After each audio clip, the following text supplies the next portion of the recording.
ये भी चल रहा है।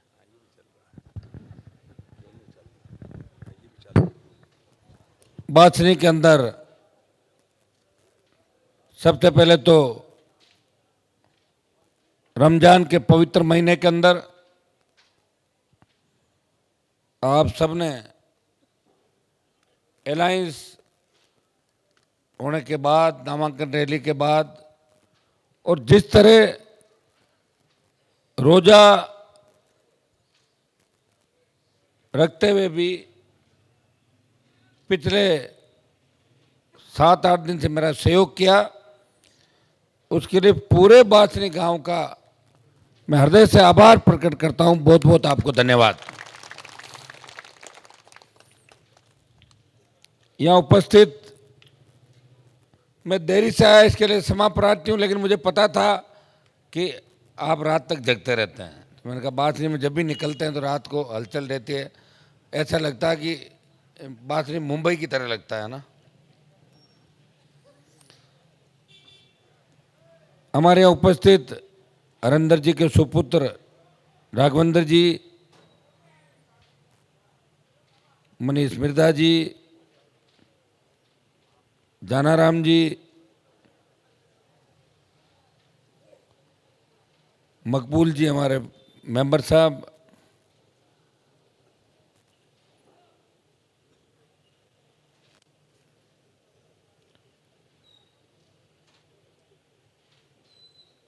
यहाँ के चेयरमैन साहब,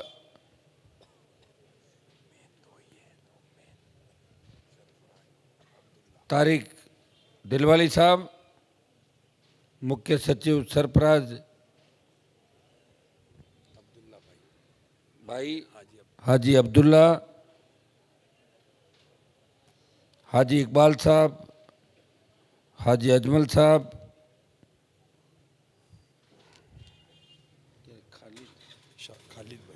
खालिद चौधरी, हाजी गफ्फार साहब, हाजी असगर साहब, शौकत साहब जो पूर्व सरपंच साहब विधायक के प्रत्याशी रहे, हसन बादशाह जी, हाजी अला बख्श साहब, शकील बालीवाला साहब, इकबाल जी जिला परिषद सदस्य, इकबाल जी और चौहान साहब आमने सामने थोड़ी लड़े थे।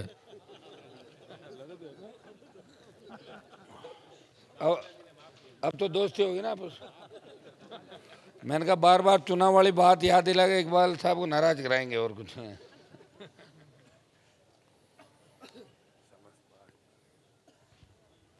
अनवर साहब हमारे आरएलपी के लीडर, और मुंडवा नगर पालिका के चेयरमैन, आरएलपी के राजस्थान में एकमात्र चेयरमैन, सुभाष जी खड़े हो आप, सुभाष जी कंदोई, और अभी तक मुझे छोड़ के नहीं गए, मेरे साथ देखो भाग गए कई लोग छोड़ छोड़ के, लेकिन ये इस विकट परिस्थिति में भी साथ खड़े हैं। अब तो इनको ताकत मिल गई आपके गठबंधन के बाद। मुसलमानों ने बहुत बड़ा सहयोग किया था मुंडवा के आरएलपी पार्टी का, तभी चेयरमैन बन पाए थे। क्योंकि जिस प्रदेश के अंदर जहां भी तीसरे मोर्चे बने, तीसरे मोर्चे की सरकारें बनी, वहां मुसलमानों के सहयोग के बिना एक भी पार्टी आगे नहीं बढ़ पाई। मैं तो हमेशा ये बात कहता था, मैं तो अकेला ही लड़ता रहा। अगर आप वाले लोग उस समय आ जाते तो 25, 30, 50 सीट कभी की आ जाती, 18 में आ जाती, 23 में आ जाती। खैर योग संयोग अब बना इंडिया अलायंस के अंदर। ये जो जीत का श्रेय है नागौर में, ये सब आप लोगों को खाते में जाएगा। सबसे बड़ा जीत का श्रेय नागौर, डीडवाना, मकराना, लाडनू, 4 विधानसभा क्षेत्र के अंदर तो बहुत बड़ी तादाद के अंदर आपके वोटर हैं, और बाकी चारों कॉन्स्टिट्यूंसी है वहाँ भी अच्छी संख्या के अंदर है। और निश्चित रूप से आप लोग जो कहते हो वो करते हो, और जिसके साथ हो जाते हो एक तरफा उस व्यक्ति की मदद करते हो। ये आप लोगों की खूबी है और ये आप लोगों की खासियत है। आज जो लोग देश को बांटने का प्रयास कर रहे हैं, शायद वो इतिहास को भूल गए। जब हिंदुस्तान गुलाम था, जब देश आजाद हुआ, उस आजादी के आंदोलन के अंदर हिंदुओं के साथ मुसलमानों ने भी कंधे से कंधा मिला के लड़ाई लड़ी और बहुत सी शहादत दी, बहुत से मुस्लिम भाई शहीद हुए थे, जो इतिहास के पन्ने जिनसे अटे पड़े। दुर्भाग्य से आज ऐसी सरकारें आ गई जो इस संविधान को तोड़ने की बात कर रही है। यहां के प्रत्याशी का 2 दिन पहले मैं बयान पढ़ रहा था, वो इतना कॉन्फिडेंस से बात कर रही थी कि 400 पार संविधान बदल देंगे। मैं उस लोकसभा के अंदर रहा था। मैं पिछली बार एनडीए गठबंधन से जीत के गया था और आपको इस बात की भी जानकारी होनी चाहिए कि पहले कांग्रेस से गठबंधन की बात चली थी मेरी। 7-8 दिन तक कांग्रेस पार्टी गठबंधन के लिए आगे पीछे करती रही। जब हुआ ही नहीं, मामला बैठा ही नहीं, तो 14 में मैं निर्दलीय लड़ा लोकसभा का चुनाव। तब आप लोगों के बीच आया था नागौर जिले के अंदर। आपने एक ही बात कही थी, हनुमान जी आप निर्दलीय हो, अगर आप कांग्रेस से होते तो पूरे ही वोट आपको डाल देते। तो 14 में निर्दलीय लड़ा, 19 में निर्दलीय लड़ने से जीतने की स्थिति नहीं थी। पहले मैंने प्रयास किया था, राघवेंद्र जी आपको ध्यान है सारी बातों का, इधर मामला बैठा नहीं और उधर मामला बैठ गया और मैं लड़ा और जीता। लेकिन जीत के जाने के बाद मैंने उनकी हाँ में हाँ नहीं मिलाई। जब किसानों के तीनों काले कानून आए, पंजाब के अकाली जो 50 साल से राज कर रहे थे, अकाली और हमने बात करी, और चूंकि किसान आंदोलन पंजाब से चला था, वो हरियाणा के रास्ते दिल्ली तक उसकी आंच आई थी, लेकिन राजस्थान में किसान आंदोलन नहीं था। उन कृषि बिलों के खिलाफ कोई माहौल नहीं था, बात भी नहीं चली थी। अकाली बोले कि हमारा भी दम घुट रहा है मोदी के साथ। मैंने कहा मेरा भी घुट रहा है, मेरा तो मन ही नहीं लग रहा बिल्कुल। अकेला यहाँ आता हूँ, चारों तरफ इन्हीं लोगों को देखता हूँ, यही नारे लगाते हैं, अलग थलग दिखते हैं हम लोग। तो अकालियों ने सत्ता को ठोकर मारी और अकाली जो 50 साल तक सरकार चलाते थे, कई बार मुख्यमंत्री रहे पंजाब के, उनके सामने मैं तो कुछ भी नहीं था। मेरी पार्टी तो देश की सबसे नई पार्टी थी, पहली बार मौका मिला था। मैं चाहता तो दिल्ली में मिनिस्टर बन के और दूसरे नेताओं की तरह यह मेरा काम निकाल सकता था। मैंने किसानों के लिए गृह मंत्री और प्रधानमंत्री का प्रस्ताव ठुकराया। मुझे किसान नेताओं ने कहा कि आप किसान के बेटे हो, राजस्थान और गुजरात का जो कनेक्शन है शाहजहांपुर का बॉर्डर, अगर आप इसको जाम कर दो तो हनुमान जी किसान आंदोलन में जान आ जाएगी, नई ऊर्जा हमें मिलेगी। मैंने कहा मेरी कुर्बानी और मेरे बलिदान से अगर किसान कौम जीतती है तो हनुमान बेनीवाल कुर्बानी देने को तैयार है।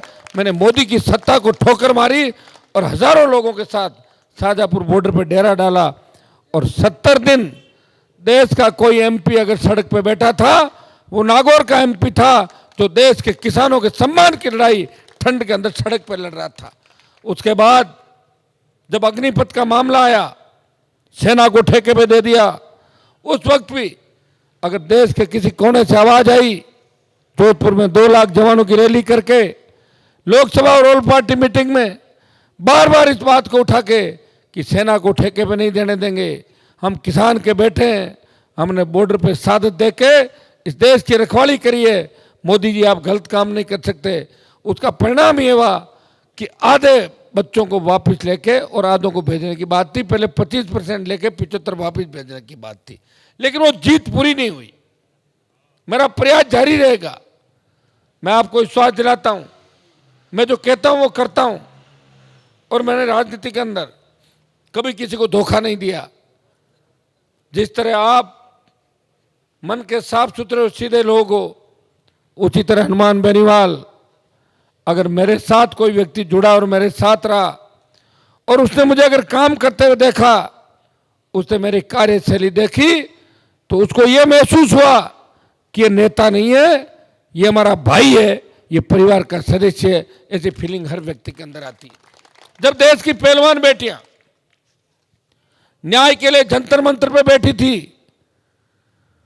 पहलवान नागौर और राजस्थान के नहीं थे, सारी बेटियां हरियाणा की थी। उन पहलवान बेटियों से मिलने ज्योति मिर्जा नहीं गई। देश का पहला एमपी, जिस बाहुबली के खिलाफ आरोप लगाए पहलवान बेटियों ने, उसके खिलाफ किसी ने मोर्चा खोला, उनको न्याय दिलाने जंतर मंतर पहुंचा और लोकसभा के अंदर उस बाहुबली का विरोध किया। और भाई पहलवान जिनको पकड़ लिया था उनको थाने से छुड़ा कर उनके घर तक पहुंचाया। वो नागौर के सांसद हनुमान बेनीवाल ने काम किया, उस बाहुबली से टक्कर ली और उसका चालान करवाया। ये तो मैं 3 किस्से आपको बता रहा हूं। मैंने देश के प्रमुख नेताओं को, जिनके बड़े बड़े नाम हैं, जब दिल्ली जाने के बाद पता लगा इनके नाम ही बड़े हैं, इनके हौसले बड़े नहीं हैं, ये बहुत कमजोर लोग हैं। अगर ईडी सीबीआई का एक नोटिस भी आ जाए तो ये पार्टी बदलते हुए देर नहीं करते। ये ज्योति मिर्जा कोई आसानी से बीजेपी में नहीं गई। इंडिया बुल्स कंपनी की डायरेक्टर है। 1 लाख करोड़ के घोटाले के आरोप लगे। आदमी अपने पूरे जीवन कमाता है ना, वो अपने बच्चों के लिए एक मुश्किल से एक मकान बना पाता है, छोटी सी गाड़ी ले पाता है, बच्चों को शिक्षा दिलवा सकता, ठीक ठाक मेहनत कर। तो 1 लाख करोड़ के घोटाले के आरोप। और सितंबर 23 में जब रेड हुई, इसने बीजेपी ज्वाइन कर ली और इसका देवर अमेरिका भाग गया और ये भारतीय जनता पार्टी के अंदर चली गई। आधे से ज्यादा परिवार को लेकर चली गई। आधा परिवार तो मेरे पास है, मनीष जी तो बैठे ही हैं। वैसे नाथुराम जी के असली उत्तराधिकारी तो आप हो, बेटा ही होता है उत्तराधिकारी। जब बेटी को विदा कर दिया जाता है तब तो भात भरने ही जाते हैं उसके लिए। बात की तैयारी हमने कर ली है सारी, और आपको भी बात लेके चलनी है, क्योंकि बात में इस बार बासनी मकराना की बहुत महत्वपूर्ण भूमिका रहेगी। तो आपको हमारे साथ बात में चलना, पर चलते हैं एक दूसरे के। आज तो हम स्टेशन गांव के अंदर बैठते हैं, गीत ही गाने लग गई लेडीज। बताओ, हमने थोड़ी कहा। अपने तो देखिए ईश्वरीय शक्तियाँ होती है जो सिस्टम को चलाती है। अपने आप ही गीत गाए, और गीत उन्होंने पहले तो गाया दूसरा, और फिर बात वाला गीत चालू कर दिया कि बात बरन बीरो आए, और हम सब बैठे, वो चल रहा वीडियो। अरे क्या करवा दिया यार, अपने आप ही और गीत चल रहा है। आज पूरे दिन से ट्रोल हो रहा वो गीत। तो उसके बाद ज्योति मिर्जा और ज़्यादा नाराज होगी, बोले उनके डीजे पकड़ लो, गाड़ियाँ पकड़ लो, भजन लाल का फोन आ रहा, कभी किसी का आ रहा है। बड़ा परेशान किया आज दिन भर। तो बात तो भरना ही है, और बात इस बार बड़ा भरना है, क्योंकि विधानसभा चुनाव के अंदर जो आपने सबक सिखाया, मैं बधाई दूंगा आपको कि आप एकजुट रहे, मजबूती से वोट किया और ज्योति मिर्जा को परास्त किया। उसमें मेरी भी भूमिका थी। राष्ट्रीय लोकतांत्रिक पार्टी के लोगों ने भी ज्योति को हराने के लिए रात दिन एक कर दिया था कि इसको तो वापस सासरे भेजना ही है, ये यहाँ क्यों घूम रही है। आप मेरी मदद करें। मैं आपको इतना विश्वास दिलाता हूं कि मेरे समाज का, हमारा वैसे जोड़ा था नागौर में, जाट मुस्लिम मेघवाल, ये जोड़ा ही चला था, जेएमएम, जाट मुस्लिम मेघवाल। मैं तो ये कहता हूं, जाट मुस्लिम मेघवाल मीणा माली जेएमएम, ये अगर एक हो जाए तो सरकार इनकी अलग से बन जाए, किसी की आवश्यकता भी नहीं। राजस्थान के अंदर तो मोर्चे बने देश के अंदर, आपने देखा कि सरकारें चल रही है। हमारा समाज 80 से लेकर 90% वोट करेगा इंडिया गठबंधन और राष्ट्रीय लोकतांत्रिक पार्टी कांग्रेस पार्टी को। ऐसी वोट करेगा 95% से ज्यादा। और दूसरे जो समाज है, ओबीसी के और दूसरी जातियां, ये भी इस बार ये चाहती है कि बार बार ये पर्यटक की भांति नागौर के अंदर आती है और वापस उड़ के छू मंतर हो जाती है। जीतती है तो चली जाती है, और हारती है तो भी बैग लेके चली जाती है यहाँ से। इसलिए इसको परमानेंट इस बार भेजना है ताकि नागौर की तरफ नहीं आए। तो सर्व समाज ये सोच रहा है कि इसको यहाँ से भगाना है और बार बार यहाँ नहीं आए। ये सब लोगों ने तय कर लिया, और इसके अंदर सबसे महत्वपूर्ण भूमिका आप लोगों की रहेगी। और मैं आपको इतना विश्वास दिलाता हूं, इंडिया अलायंस की अगर सरकार बनी तब आप सरकार का हिस्सा होंगे, नहीं बनी मजबूती से आपके लिए लड़ूंगा, ये विश्वास दिलाता हूं। आपके हितों में कुठाराघात नहीं होने दूंगा, ढाल बन के खड़ा हो जाऊंगा, किसी तरह की तकलीफ किसी भी व्यक्ति को नहीं पड़ेगी, ये विश्वास मैं आपको दिलाना आपके बीच आया हूं। वैसे मेरे आने का एक मकसद और भी था। मेरे महाराष्ट्र के 15-20 एमपी अच्छे दोस्त हैं, वो शिवसेना के भी हैं, जो शिवसेना टूट के दूसरी वाली बनी एकनाथ जी वाली उसके भी हैं, कांग्रेस पार्टी के भी हैं, एक अपने ओवैसी जी वाली पार्टी के, वो भी मेरे मित्र हैं, अच्छी मित्रता मेरे महाराष्ट्र वालों से। तो वो रोज जब बैठते हैं नागौर की बात आती है, वो कहते हैं कि नागौरी हमारे दूध सप्लाई नागौरी वाले कहते हैं अपना अलग, इस साइड में अलग बेल्ट आता है, उसको क्या कहते हैं अपने बेल्ट को, जहाँ अपना इलाका है, क्या नाम है उस इलाके का? नहीं, जहाँ अपन ज़्यादातर लोग दूध का जो अपना कारोबार है,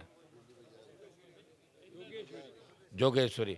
और अपना जो प्रसिद्ध नागौरी नाम से है क्या? नागौरी है ना, वो कह रहे साहब नागौरी नाम से दूध पूरा हमारे यहाँ आता है, और हम सब लोग दूध वहीं से लेते हैं, अच्छा शुद्ध दूध वो देते हैं, बहुत भरोसे के लोग हैं। तो बताओ, आपने पूरे देश के अंदर मुंबई तक नाम कर दिया नागौर का, कितनी बड़ी। हमें कोई अगर ये बात कहता है कि आपके लोग बहुत विश्वसनीय लोग हैं, बहुत अच्छे लोग हैं, तो इससे बड़ी खुशी की बात क्या हो सकती है? मैं तो आपको ये बता सकता हूँ कि मैंने एक प्रयास किया, एक पार्टी बना के राजस्थान में। मैं ये नहीं कहता कि मेरे से बड़े नेता नहीं हुए राजस्थान में, बड़े नेता हुए। स्वर्गीय के नाथुराम जी बड़े किसानों के नेता थे, चौधरी कुंभाराम जी नेता थे, लेकिन उस समय लोक दल, दमकी पार्टी, जो भी पार्टियां दिल्ली की चलती थी, कांग्रेस अर्थ, कभी मेरे पिताजी तो नाथुराम जी के साथ ही रहे, जैसे नाथुराम जी जाते थे उधर ही मेरे फादर जाते थे उनके। लेकिन बाद में जब ये लोग दूसरे इनके परिवार में बड़े हो गए तो इन्होंने टकराव की स्थितियां पैदा की, सारे हालात आपको पता है। लेकिन हनुमान बेनीवाल ने एक प्रयास किया राजस्थान में, और प्रयास ये किया, पहले तो वसुंधरा से टक्कर ली, मैं बीजेपी जीत के गया, तो जब वसुंधरा में झगड़ा चल रहा था, खड़े होकर बोली कि आप तो मेरी वजह से जीते हो। मैंने कहा मैं थूकता हूँ ऐसी जीत में कि तेरी वजह से जीता हूँ, मैं दोबारा जीतूंगा। और झगड़े चालू हो गए, झगड़े चालू हुए, अंट संट झगड़े चले, आपको पता है सारे। और मैं निर्दलीय लड़ा, नो बीजेपी, और खींवसर में निर्दलीय हनुमान बेनीवाल 2013 के अंदर आपने देखा था। उसके बाद में निकल पड़ा राजस्थान के किसानों को न्याय दिलाने, कर्ज माफी का आंदोलन देश के अंदर हवा दी, 5 हुंकार रैलियां करी राजस्थान के, नागौर, बाड़मेर, सीकर, बीकानेर और जयपुर। 5 horse पावर बिजली माफ कराई सरकार, वसुंधरा की थी, डर गई थी वसुंधरा सरकार। जवानों का जोश, किसानों का समर्थन देख के स्टेट हाईवे टोल मुक्त कराए राजस्थान के अंदर, 50,000 नौकरियों की घोषणा कराई, जो मैं प्रयास कर सकता था। फिर 29 अक्टूबर 2018 को पार्टी बनाई, और पार्टी बना के आपके बीच आया। कई जगह लड़े, कई जगह नहीं लड़े, 3 विधायक जीत के गए। और जब गठबंधन की 19 में बात आई तो प्रयास मैंने पहले इस साइड में किया था, लेकिन इस साइड का समीकरण मुझे लगा नहीं, क्योंकि कांग्रेस में भी कई इस विचारधारा के लोग हैं जो मुझे पसंद नहीं करते या मेरी स्टाइल को पसंद नहीं करते। गठबंधन नहीं हुआ, उधर हो गया। ज्योति मिर्दा को तो भगाना ही था, और बिना गठबंधन वो नहीं भागती पिछली बार भी, क्योंकि आपने बहुत वोट दिए उसको, 4.5-5 लाख तक पहुंचा दिया था, 5 लाख तक। ये तो अब की बार, शुरू से मेरी इच्छा थी, मैं तो विधानसभा चुनाव में भी अलायंस चाहता था। अगर कांग्रेस पार्टी विधानसभा चुनाव के अंदर अलायंस कर लेती तो आरएलपी और कांग्रेस की 135-40 सीट राजस्थान के अंदर आती अलायंस की। लेकिन दुर्भाग्य से कांग्रेस के अंदर कुछ ऐसे लोग थे जो कभी बर्दाश्त नहीं करते, वो कह रहे हैं कि हार जाए तो हार जाए, लेकिन हनुमान की पार्टी से अलायंस करके और आए तो कोई मतलब नहीं है। कई विचारधारा के लोग होते हैं, इस अलायंस का भी कई लोगों ने विरोध किया था, लेकिन अच्छे लोग भी थे।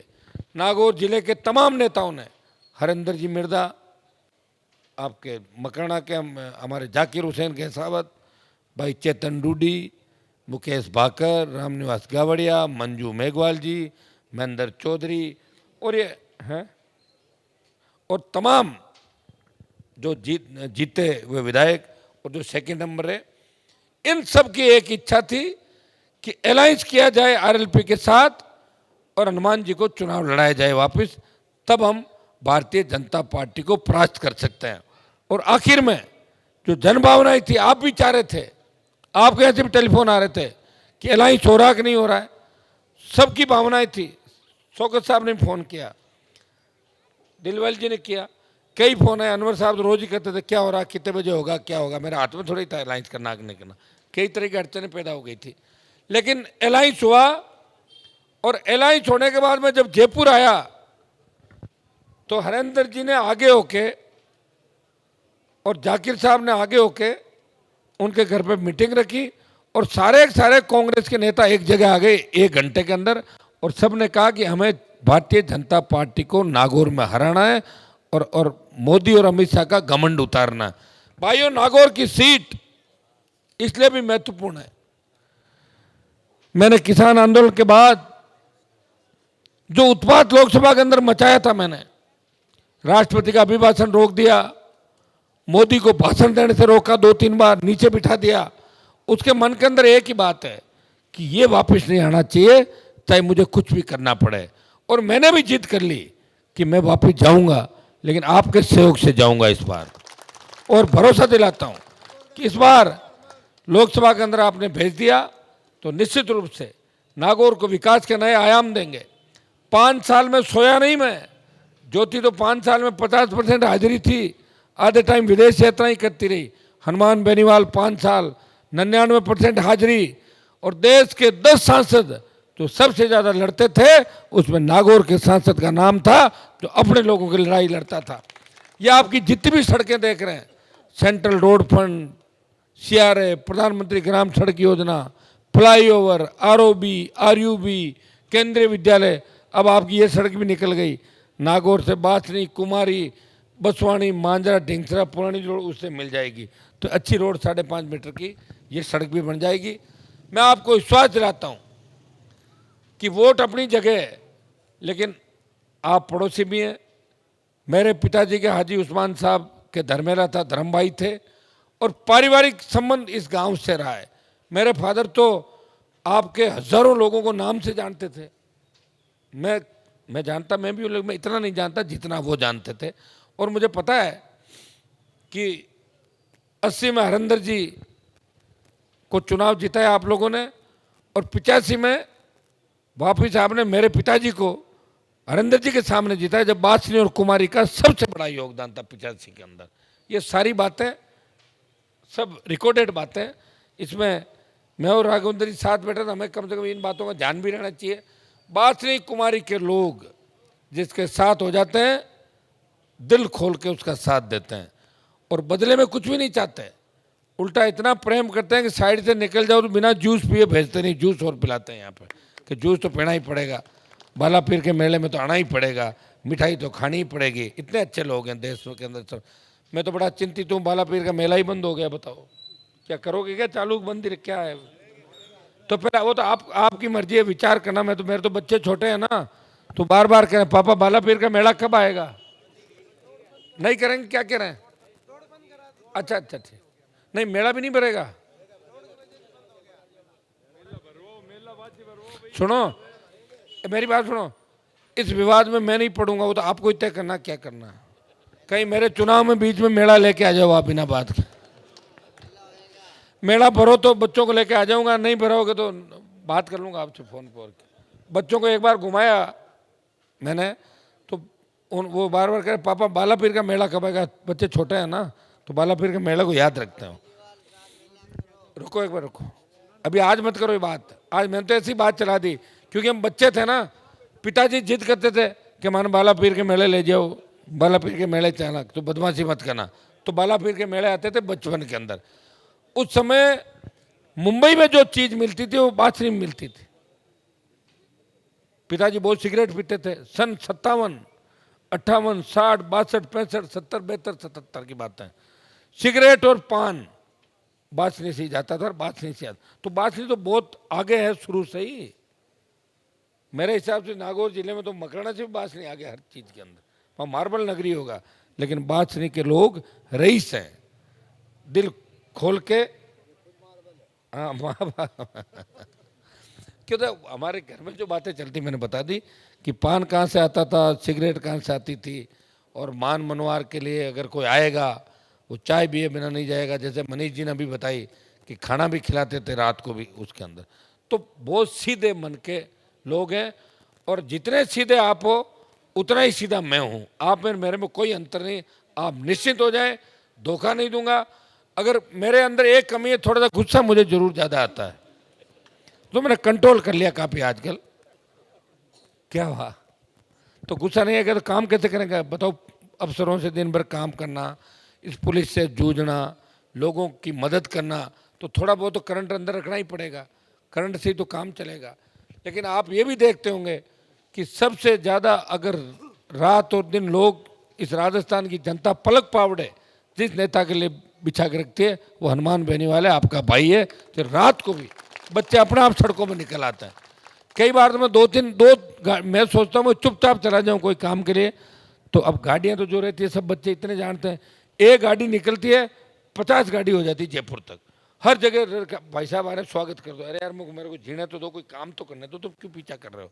वो अपना आप आ जाते हैं, उनका प्रेम है सबका। और इसीलिए मैं लड़ाई लड़ रहा हूँ। मुझे मंत्री बनना होता तो 2003 में बन जाता मैं, वसुंधरा के जाके कमरे में हाथ ही तो जोड़ने, तो और क्या करना था, हाथ थोड़ी जोड़ा था, मैंने पेपर वेट उठा के फेंका था उस पर, तो फिर कहाँ से बनता मंत्री बताओ? लड़ाई हो गई थी कमरे में, और लड़ाई का परिणाम ये हुआ कि वसुंधरा को तो भगा दिया, लेकिन भजनलाल आ गया उसकी जगह। अभी तो योग की बात है, योग संयोग, उसके भाग्य में मुख्यमंत्री का पद लिखा हुआ था, उसने कभी सोचा भी नहीं। उसका काम तो था कि पार्टी के बड़े नेता जो भी आते हैं उनके खाने का मिठाई का बंदोबस्त करना, इतना ही काम था। उसने कभी नहीं सोचा जीवन के अंदर। जिस दिन मुख्यमंत्री बनाया उस दिन लोग कह रहे हैं कि पूरी रात सोया ही नहीं, हाँ, हाँ, ऐसा कह रहे हैं लोग। तो कह रहे हैं फिर डॉक्टर बुलाने पड़े और इंजेक्शन लगाया नींद का, कि हाँ हाँ नहीं आती साहब, एकदम एकदम किसी को मिल जाता तो नहीं हो सकता, वो हाथ में नहीं किसी इंसान के। वो कह रहे साहब पूरे मोहल्ले के अंदर हो गया साहब के काइयों को कि सीएम बना दिया, सीएम बन गया, मैं सीएम बन गया। देखा हुआ नहीं था ना, एकदम खाना बनाने वाला आदमी, बनवाने वाला आदमी एकदम मुख्यमंत्री बन जाए। कोई सोच, बताओ मोदी के क्या निर्णय, कोई निर्णय है कि जो पॉलिटिकल बड़े नेता थे, जो समझदार थे, उनको सबको फेंक दिया साइड में? ये तो मजाक बन गई भाई। तो संविधान को भी खत्म कर देंगे, इनको मजाक ही तो करनी है, और क्या करने। इनको दो को सब कुछ करना है, मोदी को नोबेल पुरस्कार लेना है और अमित शाह को मोदी का साथ देना है। दो के अलावा तीसरा इनकी लिस्ट में कोई नहीं देश के अंदर। बीजेपी के सारे मंत्री दुखी इन लोगों से, कैबिनेट मंत्रियों को बैठने के लिए कुर्सी नहीं देते, उनका बहुत बड़ा अपमान करते हैं ये लोग। बेचारे जाए तो जाए कहाँ बताओ मुझे? चोरी सीना चोरी, बात करेंगे धर्म की और मामले है दूसरे पूरे ही, लगेंगे कुछ और अंदर से कुछ। ऐसे लोगों से लड़ाई लड़ रहे हैं, इसलिए आप पूरी है। ये तो राष्ट्रपति क्या से, राष्ट्रपति तो इन्होंने तो बनाया था, तो क्यों नहीं करेंगे बेइज्जती? भाई बनाया तो इन लोगों ने था ना, तो इनके लिए क्या राष्ट्रपति है? ये तो कुछ नहीं समझते साहब, ये तो देश की बेइज्जती करने में तुले हुए हैं। चाइना ने बॉर्डर पे हमारे सैनिक मार दिए और इन्होंने आके कह दिया कि हमने चाइना के सैनिक मार दिए। तो बताए कौन? जो चाहे जैसे बताते रहते हैं, उड़ा देंगे मीडिया में, ये कर दिया वो कर दिया, देखो वो मारा, मार गिराया, ये किया वो। होता नहीं कुछ, होता जब तो अभी तक हो जाता कुछ न कुछ। होने में देरी लगती है क्या? जब झगड़ा होता है वो तो हो हुआ जाता है। ये कुछ भी कर सकते हैं वोट के लिए, कोई बड़ी बात नहीं। कि चुनाव से पहले ऐसी बातें भी छोड़ सकते हैं हर जगह कि लोगों में भय का वातावरण बने और इनको वोट कैसे मिले। लेकिन अपने को इन चीज़ों में नहीं पड़ना। नागौर में कोई दिक्कत नहीं है, आप हो, हम हैं, और ऐसी बहुत तादाद में। और नागौर का व्यक्ति समझदार है, मजबूत है। नागौर की सीट तो भारी वोटों से इंडिया अलायंस जीत गया आपकी। अब आप मुझे बाहर भी भेजना ताकि मैं दूसरे ज़िलों में भी कांग्रेस पार्टी के वोट की अपील करने जाऊंगा। अभी 2-3 दिन में स्पीड से भाग भाग के 3 बजे तक सारे गांव में संभाल लेता हूं आप लोगों को, और बाकी फिर